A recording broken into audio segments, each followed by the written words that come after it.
मेरे मंदिर के दरवाजे पर चौखट पर बैठ जाना, और दूसरा प्रतिदिन शाम के समय पर तू बेलपत्री के पेड़ के नीचे बैठ जाना।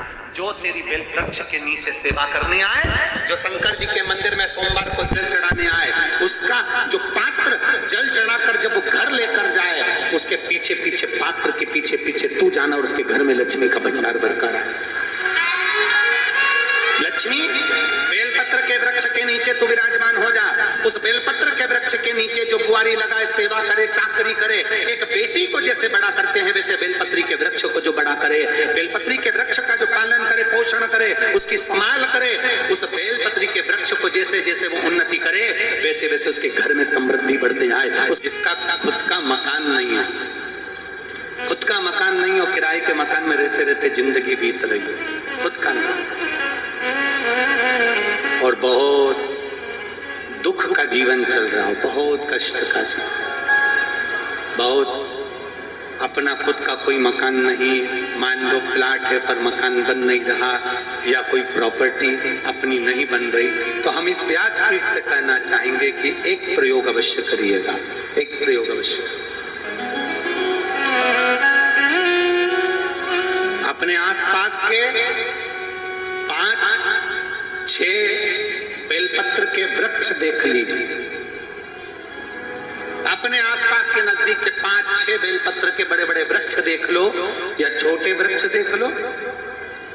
उन 5-6 वृक्ष को धीरे धीरे उनकी सेवा करना प्रारंभ करो, उन वृक्षों को बड़ा करना प्रारंभ करो, उन वृक्ष के नीचे सफाई करना प्रारंभ करो, उन वृक्ष को जल देना प्रारंभ करो, उन वृक्ष को आप खाद देना प्रारंभ करो, उन वृक्ष की सेवा संभाल करना प्रारंभ कर दो, उस वृक्ष के नीचे बुआरी काटना प्रारंभ कर दो, झाड़ू लगाना प्रारंभ कर दो, उस वृक्ष के नीचे सफाई करना प्रारंभ कर दो। उस बेलपत्री के 5-6-7 वृक्ष को आप गोद ले लो।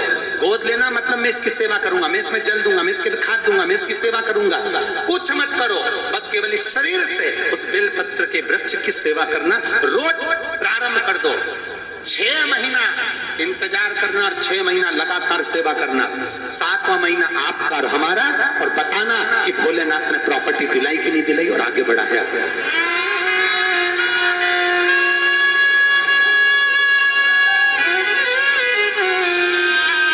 एक बेलपत्र का वृक्ष जिसके नीचे माता लक्ष्मी विराजमान होती है, एक बेलपत्र के वृक्ष के नीचे लक्ष्मी रहती है।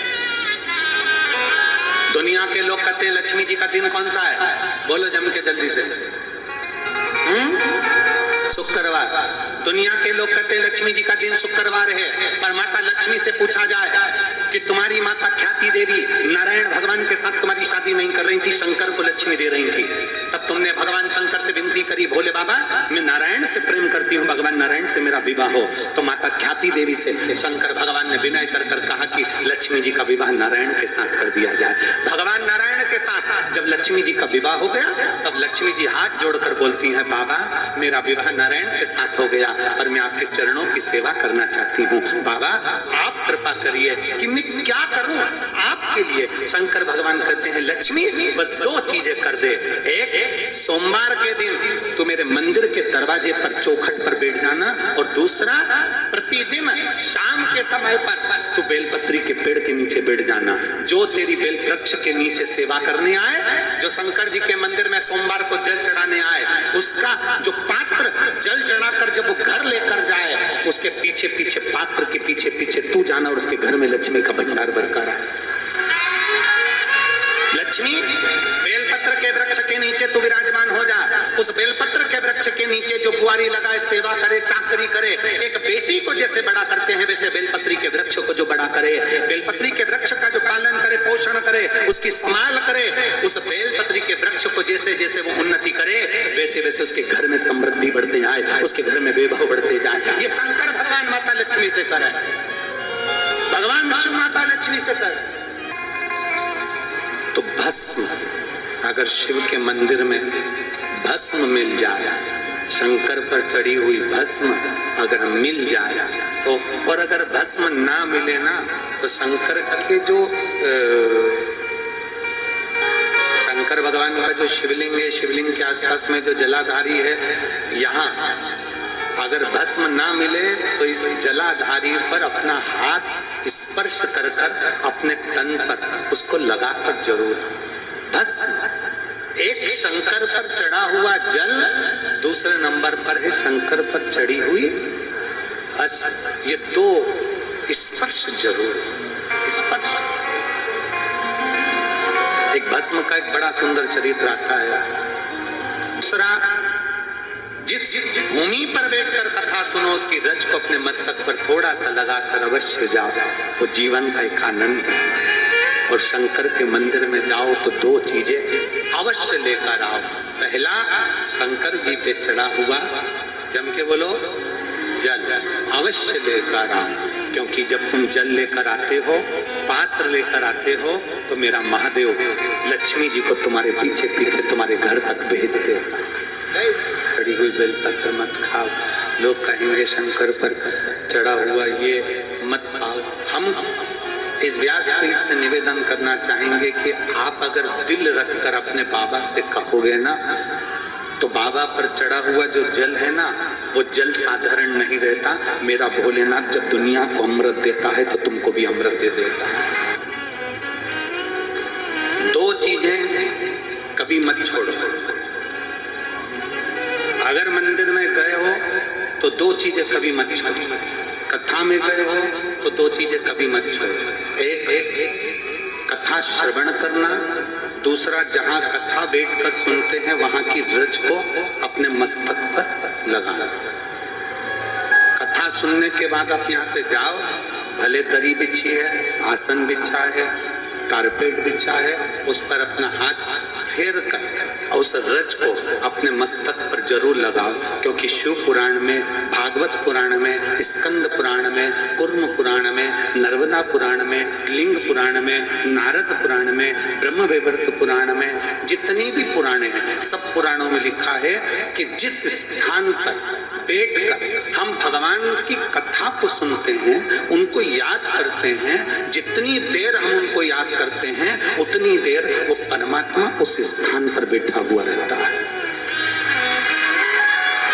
हाथ रखकर बोलना, शंकर भगवान से तुम्हारा रिश्ता कौन सा? शिव जी से आपका कौन सा रिश्ता?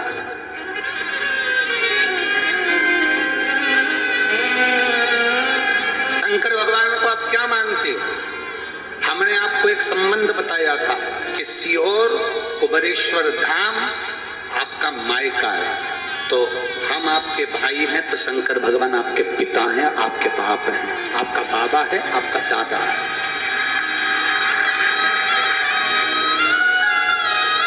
अब आपसे हम प्रश्न करें, उत्तर मेरी कुरूत की बहनें भी देंगी और मेरे जीजा उन भी देंगे और मेरी बेटियां और मेरे बेटे देंगे।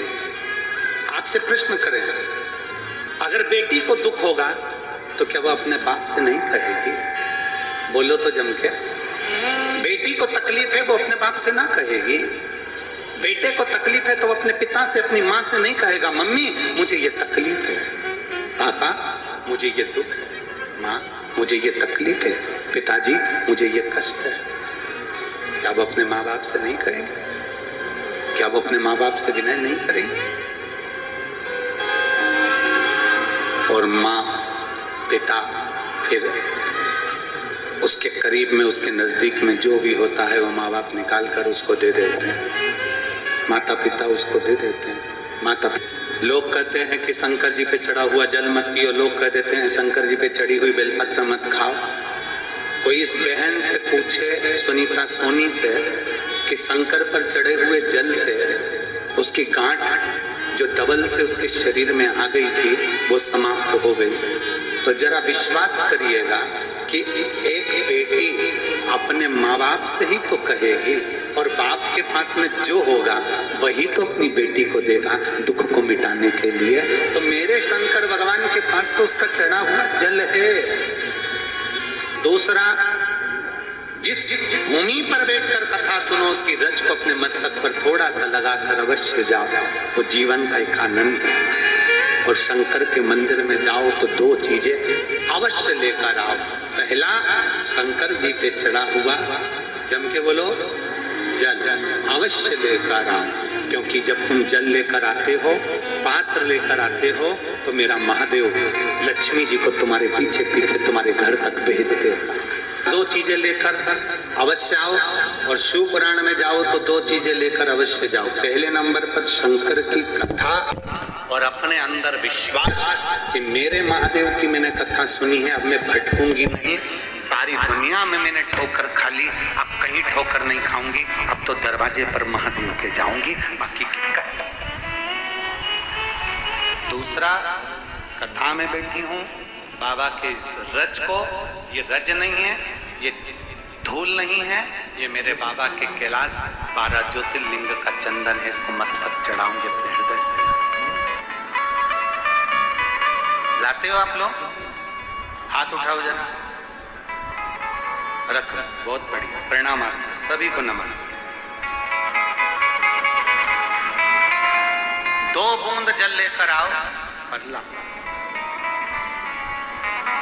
नहीं पियो तो उस जल को अपने घर में छींट दो।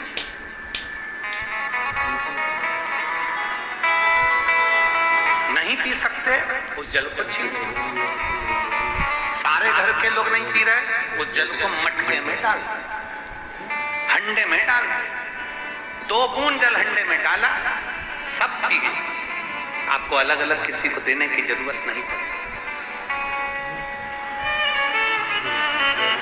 किसी को नहीं।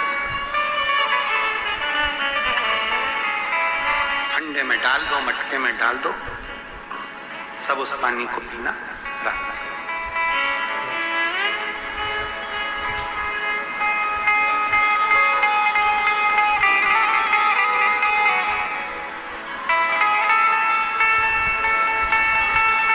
उस जल के महत्व को जो बच्चों का दर्द नहीं देख सकते,